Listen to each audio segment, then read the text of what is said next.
Book 2. Say this to yourself in the morning: Today I shall have to do with meddlers, with the ungrateful, with the insolent, with the crafty, with the envious and the selfish. All these vices have beset them because they know not what is good and what is evil. But I have considered the nature of the good and found it beautiful. I have beheld the nature of the bad and found it ugly. I also understand the nature of the evildoer, and know that he is my brother, not because he shares with me the same blood or the same seed, but because he is a partaker of the same mind and of the same portion of immortality. I therefore cannot be hurt by any of these, since none of them can involve me in any baseness. I cannot be angry with my brother, or sever myself from him, for we are made by nature for mutual assistance, like the feet, the hands, the eyelids, the upper and lower rows of teeth. It is against nature for men to oppose each other, and what else is anger and aversion? All that I am is either flesh, breath, or the ruling part. Cast your books from you. Distract yourself no more, for you have not the right to do so. Like one at the point of death, despise this flesh, this corruptible bone and blood, this network texture of nerves, veins, and arteries. Consider, too, what breath is: mere air, and that always changing, expelled and inhaled again every moment. The third is the ruling part. As to this take heed, now that you are old, that it remain no longer in servitude, that it be no more dragged hither and thither like a puppet by every selfish impulse. Repine no more at what fate now sends, nor dread what may befall you hereafter. Whatever the gods ordain is full of wise forethought. The workings of chance are not apart from nature, and not without connection and intertexture with the designs of Providence. Providence is the source of all things, and besides there is necessity and the utility of the universe, of which you are a part. For to every part of a being that is good which springs from the nature of the whole and tends to its preservation. Now the order of nature is preserved in the changes of the elements, just as it is in the changes of things that are compound. Let this suffice you, and be your creed unchangeable. Put from you the thirst of books, that you may not die murmuring, but meekly, and with true and heartfelt gratitude to the gods. Think of your long procrastination, and of the many opportunities given you by the gods, but left unused. Surely it is high time to understand the universe of which you are a part, and the ruler of that universe, of whom you are an emanation, that a limit is set to your days, which, if you use them not for your enlightenment, will depart, as you yourself will, and return no more. Hourly and earnestly strive, as a Roman and a man, to do what falls to your hand with perfect unaffected dignity, with kindliness, freedom, and justice, and free your soul from every other imagination.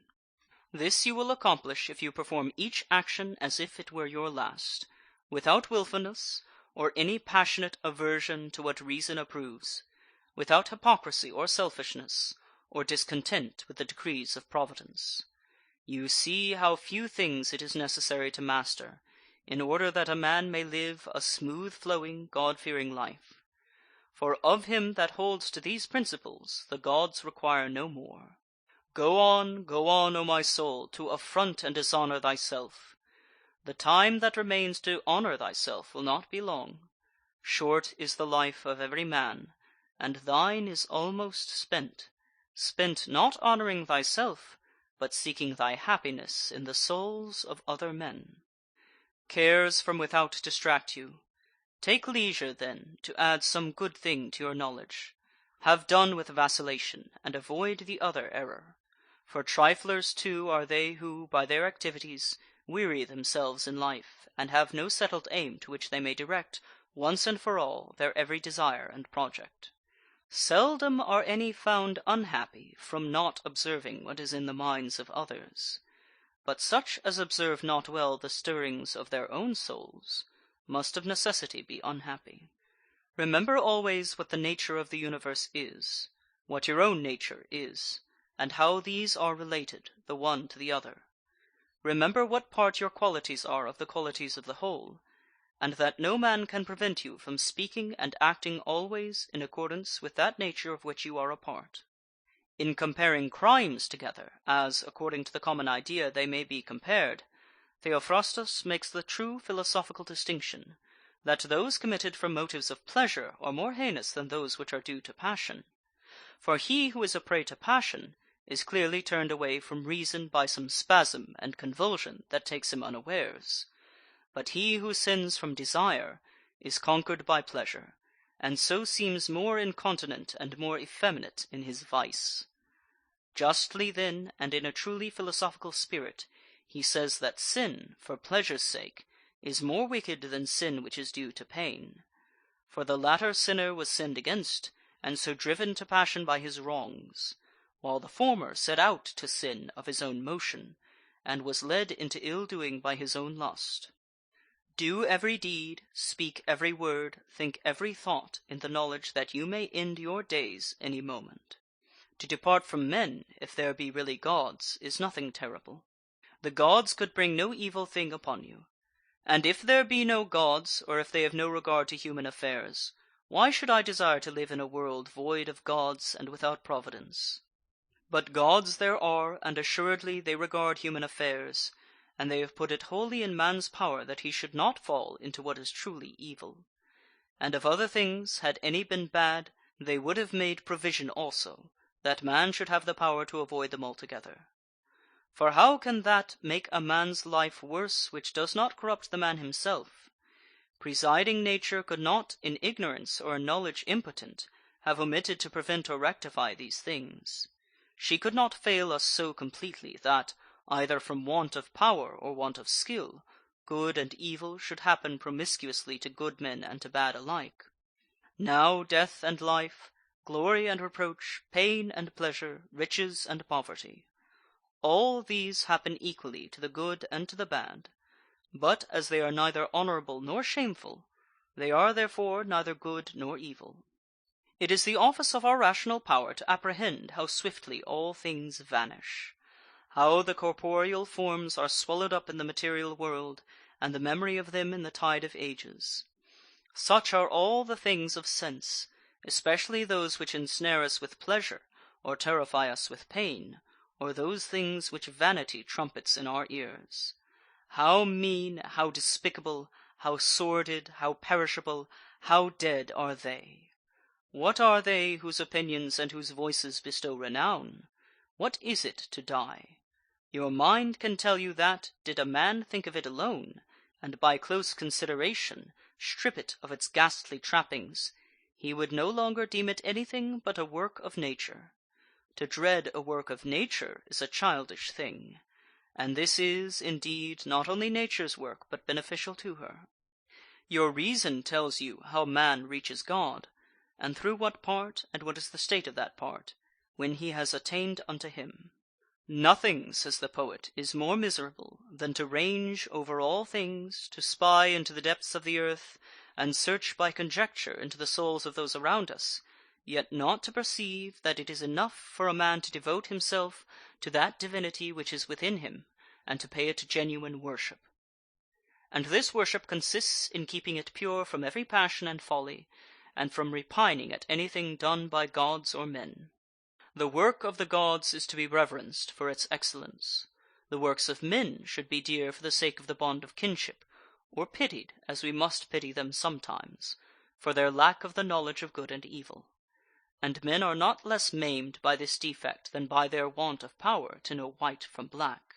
Though you should live 3,000 years, or as many myriads, yet remember that no man loses any other life than that which now lives, nor lives any other than that which he is now losing. The longest and the shortest lives come to one effect. The present moment is the same for all men, and their loss therefore is equal, for it is clear that what they lose in death is but a fleeting instant of time. No man can lose either the past or the future, for how can a man be deprived of what he has not? These two things then are to be remembered. First, that all things recur in cycles, and are the same from everlasting, and that therefore it matters nothing whether a man shall contemplate these same things for 100 years, or for 200, or for an infinite stretch of time. and secondly, that he who lives longest and he who dies soonest have an equal loss in death. The present moment is all of which either is deprived, since that is all he has. No man can be robbed of that which he has not. Beyond opinion there is nothing. The objections to the saying of Monimus the Cynic are obvious, but obvious also is the utility of what he said, if one accept his pleasantry as far as truth will warrant it. Man's soul dishonours itself, firstly and chiefly, when it does all it can to become an excrescence, and as it were an abscess on the universe. To fret against any particular event is to revolt against the general law of nature, which comprehends the order of all events whatsoever. Again, it is dishonour for the soul when it has aversion to any man, and opposes him with intention to hurt him, as wrathful men do. Thirdly, it affronts itself when conquered by pleasure or pain. Fourthly, when it does or says anything hypocritically, feignedly, or falsely. Fifthly, when it does not direct to some proper end all its desires and actions, but exerts them inconsiderately and without understanding. For even the smallest things should be referred to the end, and the end of rational beings is to follow the order and law of the venerable state and polity which comprehends them all. The duration of man's life is but an instant. His substance is fleeting, his senses dull, the structure of his body corruptible, the soul but a vortex. We cannot reckon with fortune, or lay our account with fame. In fine, the life of the body is but a river, and the life of the soul a misty dream. Existence is a warfare, and a journey in a strange land, and the end of fame is to be forgotten. What then avails to guide us? One thing and one alone, philosophy. And this consists in keeping the divinity within inviolate and intact, victorious over pain and pleasure, free from temerity, free from falsehood, free from hypocrisy, independent of what others do or fail to do, submissive to hap and lot, which come from the same source as we, and above all with equanimity awaiting death, as nothing else than a resolution of the elements of which every being compounded. And if in their successive interchanges no harm befall the elements, why should one suspect any in the change and dissolution of the whole? It is natural, and nothing natural can be evil. Ad Carnuntum. End of Book 2.